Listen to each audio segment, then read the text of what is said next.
Just 2 months, June and July of 2025, Chicago saw an explosion of violence that sent shockwaves through every side of the city. In that short window, 23 known gang members lost their lives, falling one after another on blocks that have seen too much blood already. These weren't just random acts. This was a storm, a relentless stretch of gunfire, street beefs, and 2025, the far south side became the scene of the city's first major gang loss of the summer. Daniel Parker, known in the streets as Danny from Duffel Gang AMG 130, was found bleeding out on the sidewalk of the 13,300 block of South Langley Avenue in Altgeld Gardens. The call came in at 10:25 p.m. Paramedics rushed him to University of Chicago Medical Center, but he didn't make it. Parker, just 29 years old, lived on the 6700 block of South Evans Avenue, but his life ended far from home. Under the cold orange glow of the streetlights in Altgeld, no one was ever arrested. Just one more murder file added to the stack for Area 2 detectives. That's another thing too, like these murder, like let me look it up real quick while I'm talking shit. The percentages, no, actually it's 25 to 30%.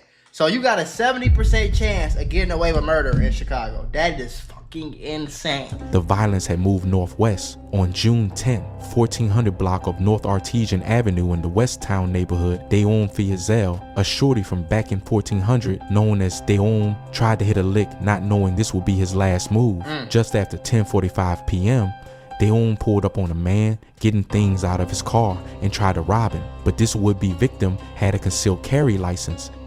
He pulled out his own gun and shot Dayon dead right there on North Artesian. Dayon was just 18. His body was rushed to Stroger Hospital where he died from his wounds. In the neighborhood there were rumors he was trying to make a name for himself, but some said he hadn't earned his stripes. That's what all you dumb motherfuckers do. Y'all go in the hood try to make y'all name for yourself for a bunch of other broke ass niggas who ain't got nothing but a gun and a cigarette from the grave.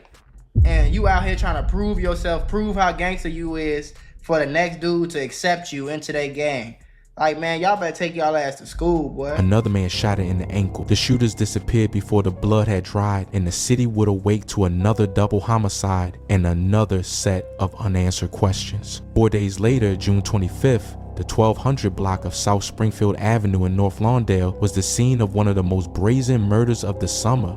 Dilla Florence, called Dillo from OTM, was relaxing on a porch with friends when a man disguised in a woman's coat and mask walked up. Within seconds, the gunman fired multiple rounds, striking Dillo in the neck and body. Dillo was 46. The killer ran off, shedding his disguise in the yard of a nearby senior center before his getaway. The shooter, Tyron Mars, would later be charged with murder, but Dillo's loss would hit the block hard. The afternoon of June 28th saw more bullets, more pain. At 800 block of East 63rd Street, inside a Woodlawn gas station, Keenan Campbell Rorell from Gyro City was shopping with his son and some friends. Two men entered and started shooting. Keenan was hit several times and rushed to University of Chicago Medical Center, where he was pronounced dead. His young son was found with his father's blood on his clothes. A horrifying sight no child should ever have to. That's crazy, bro. They found his baby boy with his blood on his clothes. That's crazy. The calendar flipped to July, but the violence stayed the same. On July 2nd, at the 12,000 block of South LaSalle Street in West Pullman, Ronald McClain, known as Drills from 95 Mob, sat inside a car as a dark vehicle pulled up.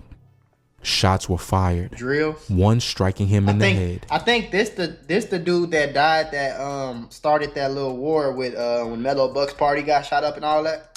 He was rushed to Advocate Christ Medical Center, but there was nothing they could do. That same night, just after 11 o'clock p.m., the River North District erupted. At 311 West Chicago Avenue, outside Artist Restaurant and Lounge, a mixtape release party for local rapper Mellow Bucks had just ended.